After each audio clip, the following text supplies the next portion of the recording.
All right, good. Welcome to another episode of the Maryland Made Podcast. The Maryland Made Podcast provides timely, relevant, and practical information to help student athletes and alumni become leaders, develop professional competencies, and be conscientious advocates in both their local and global communities. I am Walt the Big Ten Diversity Fellow in the Maryland Made Unit here at Maryland. Joining me today for our More Than an Athlete series is Grace Griffin, a very special guest. Grace is a member of our Maryland Women's Lacrosse team, and I'm excited to dive into a conversation today and go before, between, and beyond with Grace. First things first, Grace, how are you doing? How's the semester treating you so far? Hi, yes, I'm so happy to be here, first of all. And so far, semester's been amazing. Like we were talking about a little bit before, been all in-person classes, which I'm happy to be back with. So no complaints there. That's awesome to hear. Great to hear, especially it's 2021. We're still in this, kind of COVID world, and a lot of stuff is still virtual. So it's good that this is your first Zoom and you're, getting life is moving along well for you right now. So I'm excited to talk to you today. I think you are the perfect example of what a student athlete is at Maryland. You're a leader among your team. You're a leader among campus here. So I'm excited to talk to you today and educate and share your story with everyone.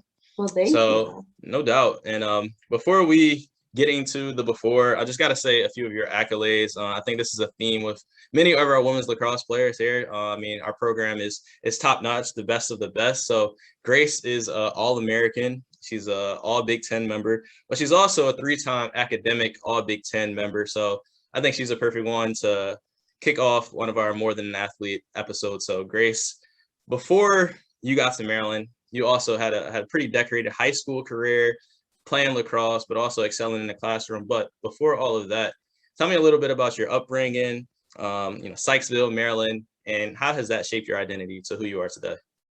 Yeah, so I like to say Sykesville is my little hometown. I grew up, I'm the second youngest of 5. There's 4 girls, 1 boy in my family.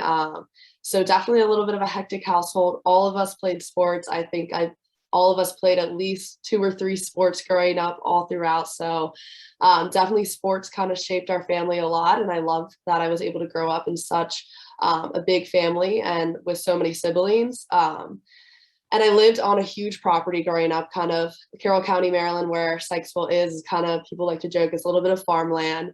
But growing up on a big property and with so many siblings, we were just always so active, always outside doing stuff. I think we actually, like, with the amount of land that we had, I think we had like a full-size soccer field as our yard. So we were constantly outside, constantly playing sports. And I like to say that my older siblings were a little bit of the guinea pigs of the family, which I'm grateful for, being the second youngest. So they kind of got to play a bunch of different sports, and I kind of learned from them, going to their games, watching their games, figuring out what I kind of liked and what I wanted to get into. And so growing up, I played lacrosse, basketball, soccer. I ran cross country for a little bit in high school, played field hockey. So it's a little bit of everything. I got you. And that's awesome. Sounds like y'all had a lot of fun out there on the land and playing lacrosse and playing a bunch of sports. But, Maryland is, I feel like, lacrosse country. I said this before on this podcast. So when did you kind of fall in love with lacrosse, and when did you know that lacrosse was a sport that you would play in college? Yeah, so I started playing lacrosse in first grade. I can distinctly remember my first practice playing with basically like a tennis racket stick. And I just loved it. I loved being out there. My mom had played in high school, and she also was an athletic trainer for some professional teams with some of the greats, like Gary Gate and Petra Mahalo on the men's side. So I think she kind of fell in love with the sport, watching them too, and wanted us girls and my brother to play growing up. And I think it kind of just happened organically. Like, I remember I was big into soccer too as well. And I remember it came the time where, soccer was the fall and lacrosse is the spring. And there came the time when you're supposed to start playing club, and you have to kind of choose which one you're going to play club in, which normally occurs during the summer. And I think I just was just like, I didn't even question it. I was like, I'm going to play lacrosse. Like, I think soccer I liked, but I didn't like how there wasn't so much control in it. I like how in lacrosse it's a clear possession and it's fast and it's quick, and a lot of goal scoring. So I think that's what kind of drew me to it. I gotcha. And you end up going to Liberty High School, and at Liberty High School had a great lacrosse career. You were All-American, I believe, just about every single year while at Liberty High School. You were a top 16 recruit in the nation, and you end up choosing the University of Maryland. So talk a little bit about your recruiting process and why Maryland. Yeah, so my recruiting process is a little bit different than how it is now. Now girls have to wait till September 1st of their junior year before coaches can contact them. But back when I was getting recruited long ago, I was a freshman when coaches started contacting me. There was kind of a loophole of how they were able to figure out how to get in touch with girls. So I played on a club team in Maryland, which is kind of well known and a great program. I was so happy to be a part of it. And it was so much fun to be on that team. And that's kind of when coaches got to see you a lot, was during those club tournaments. And so honestly, I never wanted to go to Maryland. I thought I wanted to go somewhere south and somewhere far from home. And I remember the head of our club team contacting my parents, being like, "You need to call Kathy Reese, my coach, Kathy. Like, Grace needs to talk to Kathy." And I was like, why does everyone want to go to Maryland? Like, so many Maryland girls, so many people from my area always end up going to Maryland. I was like, is it really all that? Like, why does everyone go? Like, I kind of wanted to be different. And I remember I called Kathy because I was like, okay, like, I mean, they're like the #1 school in the nation. I guess I kind of have to call. Very, very humbling. I'm very grateful for that I was being recruited by them. And I remember we talked on the phone, I think for 40 minutes the first time we ever talked. And I was like, this girl is so cool. Like, I was like, Kathy is so cool. She's so nice. And I think within the next week I had already planned a visit. And I remember after the visit, wanting to turn the car around while as we were leaving College Park and commit on the spot. The coaches, they just believed in me so much, and I could see myself fitting in so much. And it was such a amazing environment where so much positivity, everyone cared about you, everyone knew who you were before you even got there. And it just seemed like a family and something that I wanted to be a part of, without a doubt. That's awesome. It's a great, again, I talked to Lizzie Colson, one of your former teammates, on our Athlete to Alumni series, and she, kind of shared that similar experience of just Maryland being that family, feeling that family atmosphere, but also a great lacrosse program, but also they care a lot about what y'all do, not just, on the field, but as young professionals and as college students as well. So glad you chose Maryland and, changed your mind and didn't decide to go down south. Yeah, same. But but talking about Maryland and you deciding to go here, like, what were some of your goals entering college, whether that be athletically, personally, and also like career wise as well? Yeah, so I think I kind of had an open mind going in, and I think when I committed my freshman year, like, I was a freshman, I think I got lucky. I didn't actually know what I wanted. I didn't know what I wanted to do when I was, I don't even know how old am I, 15 years old then. Like, so I think I got very, very lucky in just knowing that Maryland, just how many opportunities it has, and going in with such an amazing coaching staff and culture. But I think I kind of just came in with an open mind. Obviously I wanted to play, but coming in, I thought I was going to play defense, and now I play midfield. And I think when people come in with too high of expectations or a set regimen of how exactly they want something to be, that's when you kind of can get easily disappointed, obviously, or you try to over control things, and then things go out of whack. So I think I kind of just wanted to come in. I wanted to have fun. I obviously wanted to work hard and prove myself, but I also didn't want to expect anything or force anything or feel like I was owed anything as a freshman coming in. And I think academically as well, I think coming from the school I had come from, they set me up really well. I'm grateful, even though I was just public school, my teachers in high school were amazing. And I just think overall as an athlete, your work ethic can easily fall into place as well in your academics. And I think kind of just connecting those two and going in with an open mind, but also being driven and holding myself to a high standard at the same time was kind of what really helped me excel my freshman year. Gotcha. That's great that you were prepared, that your high school, prepared you for what it meant to be a student athlete at the collegiate level. So you get here to Maryland the fall of 2017. And what did you ultimately decide to study, and what was that process like?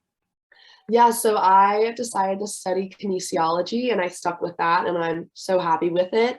Honestly, I don't like, I think I never even questioned what I was going to major in. I think I remember hearing some other girls, older girls on the team, that they were majoring in that. And my mom is a physical therapist, so a lot of people that go into physical therapy also study kinesiology. So I think just being surrounded by her and hearing about her career, and just knowing that I wanted to do something within STEM but also related to kind of sport and athletics. I think that's what really drew me in. And I knew I'm not terrible at math, but I knew I couldn't do too much math or do too much chemistry. So it kind of fell into place that kinesiology was like the perfect fit for me. I gotcha. And like you said, you stuck with kinesiology. You just graduated with your degree in kinesiology. But as a freshman in lacrosse, you played a lot as a freshman. Like you came in and started as a freshman, but also took on this challenging major, being a major in kinesiology. How did you find that happy balance early on in your career, and how does that kind of carried over through your now 5 years here at Maryland? Yeah, I think first of all, just being a student athlete here, I'm really grateful for all the resources Maryland Made team and just the athletic department provides us. So like we had mandatory study hall where they made it objective based. So you had to write out all your due dates for the week and make sure that every single time you went, you were able to check something off the list. And I think I'm a big list girl. So writing out my to-do list, knowing that my assignments were due here, and kind of I'm not a procrastinator at all, which I think is helpful with, especially with college, waiting till the last minute to do assignments, like looking 2 days ahead and being like, okay, what do I have due at the end of the week, and setting myself up to be prepared in the beginning of the week to set that and reach that assignment. I mean, it definitely took trial and error. Trust me, I was not perfect. But I think definitely figuring out, I always like to say the first 2 weeks of the semester are kind of the hardest once that transition period. But once you get settled in and you know what professors are expecting, you know your schedule, and you know how to kind of set yourself up for success, I think then from there, it's just kind of going with the flow, sticking to your schedule and grinding it out. Love that, staying on top of it. I mean, it's tough not to procrastinate. It's something I'm still working on here, and Yeah. I'm done, just finished grad school last year, but it's still something that I'm still constantly trying to improve upon. So I'm so happy that you figured that out and that you're staying on top of it and making sure to, not procrastinate and get on top of things. So that's awesome. But you start to mention some things about Maryland Made and the academic services, but what are some other resources or people that have helped you during your time as a student athlete? Yeah, I think top of the list, I'm sure you know too, Tim Bryson.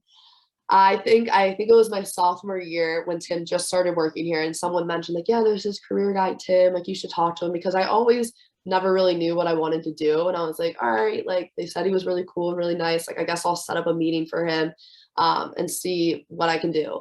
Ended up being in that meeting for probably like an hour. I think I probably cried because I think I finally realized like what I wanted to do. And it was just like one of those big like figuring out my life moments as a sophomore. And then he also pointed me in the direction of the Gossett Fellows program, which he had started up.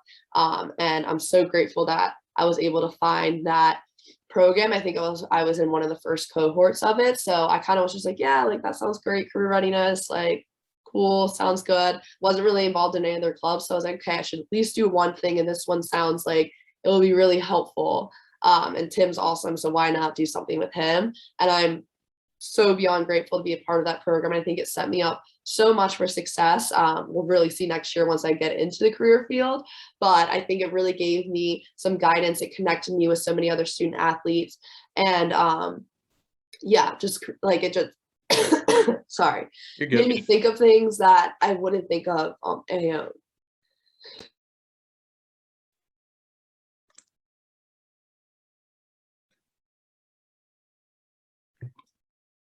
Yeah, so I think Gossett Fellows was probably one of my top programs that I was a part of. I got you. And it's top notch. I mean, I think Gossett Fellows is one of the best programs, if not, I'll just say it like Tim says, Gossett Fellows is the best program out there for student athletes to get career ready, to be, get that professional development. And I mean, it's great to be able to work alongside Tim and Risa, Sydney and Sophia and the whole Maryland Made team. And just the work that the Gossett Fellows do. I mean, it's impressive what they're doing on top of their schoolwork, what they're doing on top of classes, what they're doing on top of practices and everything like that is awesome. And Grace, you're a great example of that, of being a part of the Gossett Fellows, like you said, one of the earlier cohorts, and seeing how like where it's going to now has been amazing to see. Yes, definitely. And I think, yeah, just knowing that there's younger girls on my team now, a part of the cohorts, and hearing what they do, it's just really amazing to see the growth and how many more athletes are joining and how much more of a diversity of athletes are joining, like with different teams and different majors and things like that, and how it's just connecting so many people. It's really exciting to see. Absolutely. And you, during your time as a Gossett Fellow, your capstone project was amazing. It was so amazing and so impactful that it ended up helping our Maryland Made team grow. So we have a new staff member, a new position that joined our department not too long ago, community engagement. So can you tell everyone a little bit about that project and about that process of, starting with an idea, a project, and bringing that to life and being implemented into our programming? Yeah, so the capstone project was really exciting. I was able to work alongside Brooke Deberdine, who is a field hockey player here. And she came to me with just an idea because she was on SAC Share the Shell, which is our kind of our community engagement, community service realm within the athletic department. And she kind of just saw an area for improvement and invited me along to work alongside her. And I'm so grateful that she did. And I think the whole process as a whole, we came up with the idea that we needed a set individual or set job position to kind of handle community engagement as a whole for student athletes and the athletic department as a whole.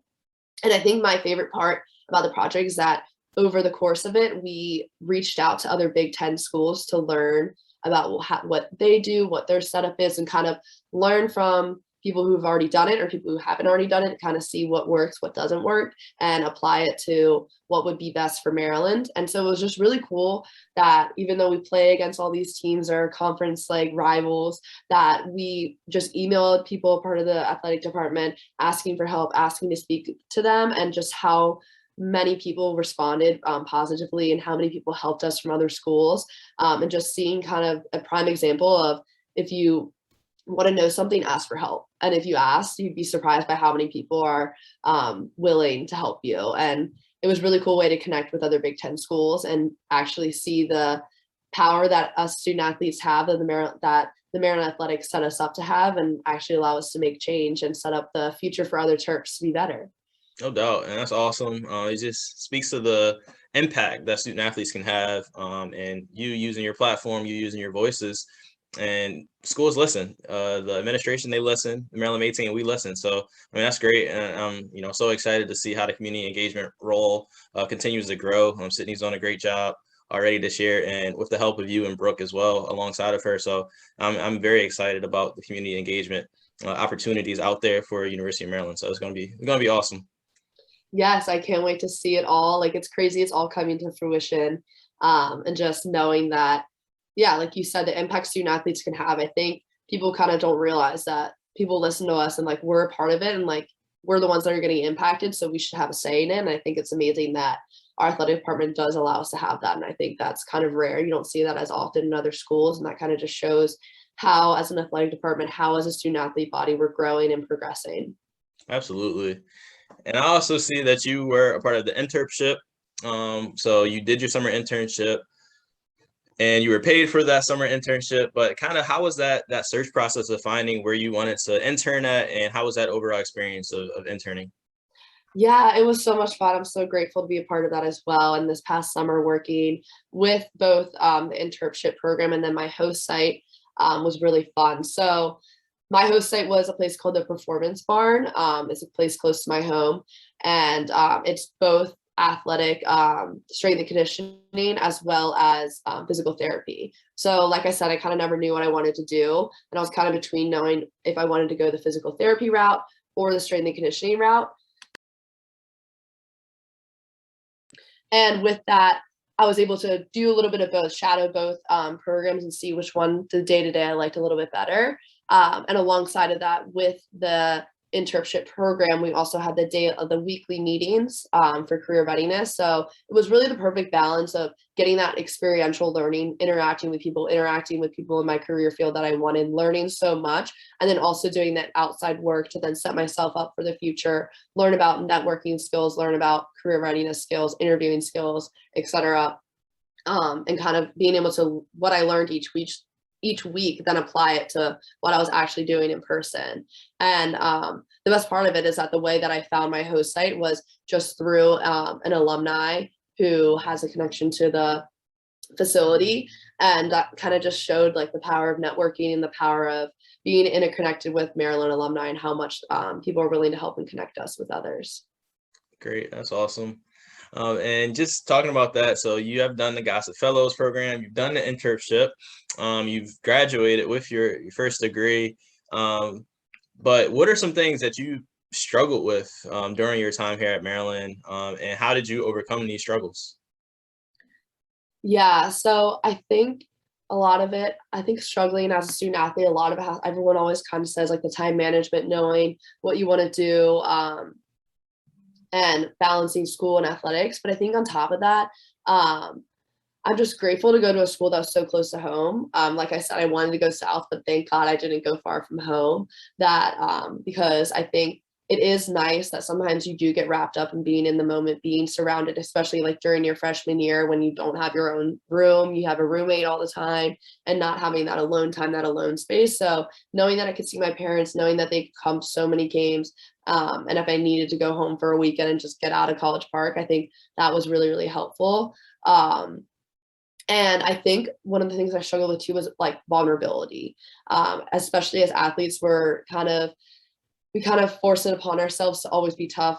Don't ask for help, like gut through it, figure it out. You'll figure it out. Like, but I think being vulnerable and saying when you need help or when you feel a certain way, or opening up to just your teammates, your roommates, or other faculty members, I think you'd be surprised by how many other people will relate to you. That if you're having a tough week or you feel overwhelmed or you feel lonely, like saying something to your roommate, you'd be surprised by that they probably be like, I feel the same way. Or yeah, I felt that way last week, or I did this to help get through it. And I think that's something that definitely, as I've gotten older, something I still continuously have to work on. A lot of the times it's easier to kind of just gut through it or hide your problems, stay quiet. But I think you would be surprised by how much, if you open up to others, how much they relate to you and help you. No doubt. And that's great advice for anyone, especially athletes who are, typically you feel like you're trained to push the limit and push through everything and ignore your feelings and, be quote unquote tough. But, we know, that'll only get you so far. So I think that's great advice to be able to be vulnerable, be able to lean on others and be able to get outside of your comfort zone sometimes, just ask for help. So that's great advice for anyone. So now looking at beyond now, right? So you already graduated with your degree in kinesiology, but you're working on your second degree. You're working on a sociology degree. So kind of what was that process like, choosing to pursue another degree, and what ultimately led you to pursue this degree? Yeah, so when COVID hit and our season ended and we found out that the NCAA was going to give us another year of eligibility, I right away knew I was going to take my fifth year. Everyone kind of says never graduate, stay in college as long as you can, never leave College Park. And I was like, I guess they say it must be real. So I guess I'll take my extra year. And just so grateful to be able to play and get a second degree. So when it came to deciding if I wanted sociology, honestly, it aligned really well with kinesiology, especially with the electives and some of the prereqs. And also, I think it kind of gave, I was interested in it because it kind of gives me a broader perspective. I think kinesiology, you can kind of get wrapped up in the science and the kind of simplicity of it, but I kind of wanted to get a broader perspective, especially on how individuals interact. And just, I think it would set me up just for the future, no matter what career I go into. It provides a really interesting perspective on just society as a whole. And you can apply it to so many different things that I was really interested in it as my second degree. That's great. And I do think it definitely works alongside well with each other. So, I mean, that's awesome. You'll be done here with 2 degrees. Like, not many people can say that. So, I mean, that's a great accomplishment while being a student athlete, while being a Gossett Fellow and all of that. So, that's Thank awesome. you. And looking also, like, I don't want to, look too far ahead, but what are some career goals that you have for yourself? Yeah, so I definitely want the ability to have flexibility in my schedule. I know everyone probably wants that, but I definitely just want a career, and I still honestly don't know what I want to do. I always say that I know what I don't want to do, but I'm really open to learning and experiencing different careers and then figuring out from there what I want to do. I'd rather learn from doing than just check things off or say that I completely don't want to do something. I'd rather do it, learn from it, grow from it, because in every bad situation or if there's a terrible job, there's something good that comes out of it, or there's something that you can learn from it. So I kind of just, hopefully down the road, I can figure out exactly what I want to do. But with that, I would love flexibility in my schedule. I don't want to be sitting behind the desk, which I know probably a lot of people say, but I just love interacting with people. I want to work with people. I want to be active. I want to be just interacting with others, learning from others, helping others. And I think there's a ton of careers that have that ability for me to do that. So I'm excited to see really where I fit in best. I gotcha. Definitely love that. And what do you hope to achieve? Let's just say outside of your career. So personally, whether it be, professionally in another area, but outside of like your career, what do you look at as, success in the future? I think I definitely want to give back to the sport. Lacrosse has given me so much. So definitely I've been coaching throughout my whole entire college career, and I love giving back to the sport, giving back to the next generation. So definitely that will definitely be a huge part post-career. I don't think I can say goodbye to the sport completely. And also I think just I love traveling. So I would love to be able to continue to do that, to continue to connect with people, to continue to stay in touch with people. I think that's the beauty of modern times today, how easily you can connect with others with social media, with iPhones, everything like that. So I definitely just want to kind of open up, meet so many people, stay connected to others, create a really strong network where no matter where I go, no matter what city I decide to go to, I feel like that's the beauty of also being a student athlete. You'll probably know someone there, and that to me is really exciting. No doubt, no doubt. Especially like you said, the age we're living in now, the ability to access to get information and to be able to travel and do things like that. So it's definitely great to have. Winding down our beyond, right? So we're looking at you maybe 5 years down the road. What are some things that you may tell the younger student athletes? Yeah. Embrace it, embrace every single moment, because it does fly by. Like I can't imagine living back in the dorm right now, but I wish I could start all over again. It's so fun. And it's such a unique time in your life. Like you really do only get these 4 or 5 years, whatever you're given. And to know that you do want to set yourself up, because as soon as that last whistle blows, as soon as you're done, like their sport's over and you have the rest of your life to start a career, start whatever you want, and set yourself up now, because there are so many amazing opportunities and resources that the University of Maryland and so many athletic departments provide, that you want to use it while you can to set yourself up for the future. And I think too, the other thing is, don't feel the need to be perfect. Don't feel the need to be something that you're not. And I think it's instead think about the continuous pursuit towards becoming the best version of yourself. And I think you have these long, big goals at the end of the day. And I think that's amazing. Like, of course, have your North Star that you want to go to. But I think every single day, think about the little things you can do to get better, little things you can do to reach that goal. And creating those habits will pay off down the line. Absolutely. Absolutely. That's a great advice. Words from a wise woman. But looking at your final year of lacrosse, gotta talk about this. What are you looking forward to, and kind of what is that lasting impact or lasting mark that you hope to have this season? Yeah, oh my God, I'm definitely gonna have an identity crisis when lacrosse is over. Like like I said, I've been playing it since first grade. So I really think just constantly reminding myself just how grateful and happy I am to be surrounded by so many other amazing female athletes, so many amazing teammates and people, and how much they've affected me and the effect that you can have on them. So this year, I'm definitely just wanting to go out there, give everything I can, make the most of it, and just embrace every single second. And I think too, with COVID, learning how quickly it can be taken away from you. Just knowing that every single second matters, every little thing matters. And sometimes it's not even the things on the field that matter. Really, it's those moments off the field, and those are the memories you're going to carry forward. Like, right, I still can't tell you some of the scores of my games within the past year, but I can tell you so many more memories that I've had with my teammates, and trying to embrace those and make the most of those while I have one more year.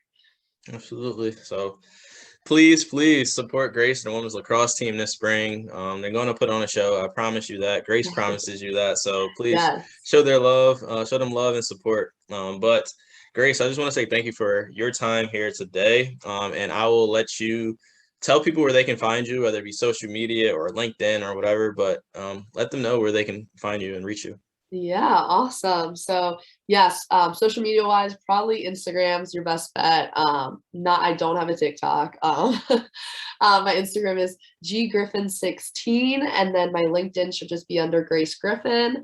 So I'd love to connect with everyone there.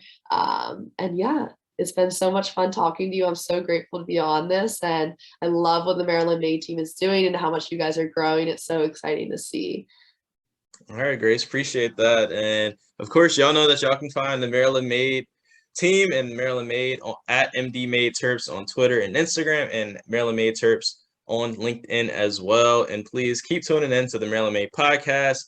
We'll continue to bring you great guests like Grace and many of our student athletes, alumni student athletes, as well as community stakeholders and employers out there. But until next time, the Maryland Made podcast. Yay, thank you. No problem. Cool.